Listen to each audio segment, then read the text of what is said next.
3 दिवसीय दौरे पर आज गोरखपुर पहुंचे सीएम योगी।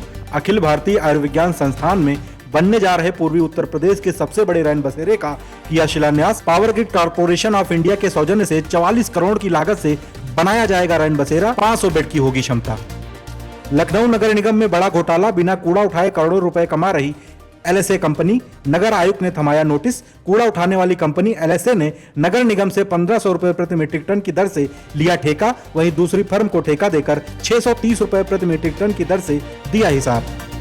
यूपी के 2 जिलों में सीएम योगी ने दी सौगात। सीतापुर और गाजियाबाद में बनाए जाएंगे अत्याधुनिक चिकित्सीय सुविधाओं से युक्त अस्पताल। दोनों अस्पतालों में होगी 200 बेडों की सुविधा। भविष्य की जरूरतों के अनुसार दोनों अस्पतालों में होंगी कई तरह की सुविधाएं। प्रधानमंत्री नरेंद्र मोदी का 24 अप्रैल को कानपुर आना प्रस्तावित। मेट्रो के नए फेज के संचालन को दिखाएंगे हरी झंडी। साथ ही प्रदेश की 19,000 करोड़ की योजनाओं का करेंगे लोकार्पण व शिलान्यास, जिसमें से 1 अरब 93 करोड़ नगर निगम के 9 बड़े प्रोजेक्ट भी हैं शामिल। नोएडा के सेक्टर 18 में बनेगा टाइम स्क्वायर। आगामी 10 दिनों में इसकी नींव रखने का शुरू किया जाएगा काम। एनसीआर में घूमने के लिए ये सबसे खास स्थानों में से होगा एक। यहाँ पर टाइम स्क्वायर बनाने का पिछले साल लिया गया था निर्णय। अयोध्या के दंतधावन कुंड में नित्य सायं आरती का आरंभ। प्रदेश सरकार की ओर से करीब 4 करोड़ से कराए गए सौंदर्यीकरण के बाद मंदिर के अधिकारी कौस्तुभ आचार्य और उनकी धर्मपत्नी के संकल्प से हो रही आरती की शुरुआत। 5 अर्चकों की टीम वैदिक मंत्रोच्चारण के साथ रोजाना शाम 7:30 बजे करेगी आरती। अंसल मामले में एनसीएलएटी में सुनवाई पूरी। विधायक राजेश्वर सिंह रहे वकील। 25 अप्रैल को आएगा फैसला। आदेश पर मिल सकता है स्टे। फैसले की तारीख नजदीक आने के साथ ही करीब 5000 से अधिक आवंटियों और निवेशकों में जगी राहत की उम्मीद। देश में वक्फ संशोधन कानून बनने के बाद बरेली में पहली एफआईआर दर्ज। लोगों ने कही सरकारी जमीन को वक्फ की जमीन बताकर कब्जा किए जाने की बात। साबजे अली नाम के व्यक्ति ने सरकारी जमीन को वक्फ बताकर किया था कब्जा। लखनऊ में वक्फ कानून को लेकर जन जागरण अभियान की होगी शुरुआत। अभियान की शुरुआत से पहले कल बीजेपी की होगी कार्यशाला। कार्यक्रम का स्लोगन होगा अल्पसंख्यकों का पैगाम, मोदी के साथ मुसलमान। भागीरथी भवन में कार्यशाला का होगा आयोजन। यूपी बीजेपी अध्यक्ष भूपेंद्र चौधरी और प्रदेश संगठन मंत्री धर्मपाल सिंह होंगे शामिल। पश्चिम बंगाल में वक्फ संशोधन कानून के खिलाफ हो रही हिंसा पर यूपी सरकार के मंत्री दानिश आजाद अंसारी का बयान। कहा, पश्चिम बंगाल की ममता सरकार कानून व्यवस्था को बनाए रखने में पूरी तरह विफल रही। निजी राजनीतिक स्वार्थ के लिए पश्चिम बंगाल को हिंसा की आग में झोंकना उन्हें शोभा नहीं देता। पूरा देश आज वहां की सरकार की इस नाकामी को देख रहा है। कानपुर में पीएम मोदी की जनसभा का बदला वेन्यू। ट्रैफिक था सबसे बड़ा चैलेंज। वेन्यू चेंज होने पर अफसरों ने ली राहत की सांस। चीफ सेक्रेटरी और डीजीपी के निरीक्षण के बाद सीएसए ग्राउंड किया गया फाइनल। रामपुर में भड़काऊ भाषण के 2 मुकदमे समेत शस्त्र संपत्ति मामले में सपा नेता आजम खान को मिली राहत। एक मामले में बेल हुई खारिज। अधिवक्ता जुबेर खान गवाह को धमकाने की साजिश के मामले में जल्द ही सेशन कोर्ट में जमानत के लिए करेंगे अपील।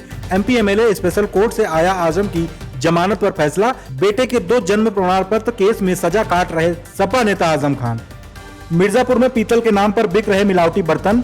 पीतल के बर्तन में हो रही जमकर मिलावट।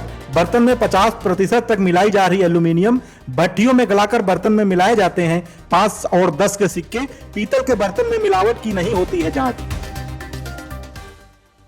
लखनऊ में अंसल एपीआई मामले में 5 और एफआईआर। प्लाट और फ्लैट के नाम पर ठगे 1 करोड़ 29 लाख रुपए। निदेशक और कर्मचारी के खिलाफ दर्ज किए गए 5 और मुकदमे। सभी मामलों में मुकदमे दर्ज करने के बाद जांच में जुटी पुलिस। हर्षा रिछारिया संभल तक नहीं निकाल सकेंगी पदयात्रा। प्रशासन ने बुलंदशहर के आगे नहीं जाने की दी अनुमति। अब वो नागौर से गंगा स्नान करने के बाद लौट जाएंगी वापस। हर्षा रिछारिया अपने इंस्टाग्राम अकाउंट पर रोते हुए अपलोड किया एक वीडियो। लिखा था, धर्म के रास्ते पर चलना इतना आसान नहीं होता। परीक्षा, त्याग, समर्पण के बिना कुछ प्राप्त नहीं होगा। रायबरेली के डीएम के निर्देश पर हुई बड़ी कार्रवाई। 8 करोड़ की जमीन को कराया गया कब्जा मुक्त। अवैध कब्जेदार के कब्जे पर चलाया गया बुलडोजर। ज्वाइंट कमिश्नर और एसडीएम सदर मौके पर रहे मौजूद। मिल एरिया क्षेत्र के देवानंदपुर के पास का है मामला।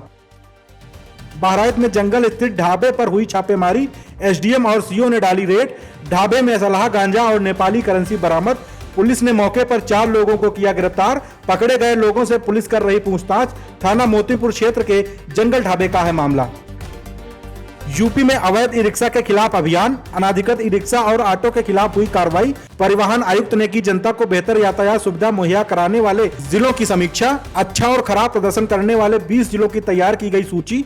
न्यूनतम प्रदर्शन करने वाले जिलों को भी जारी किया गया कारण बताओ नोटिस।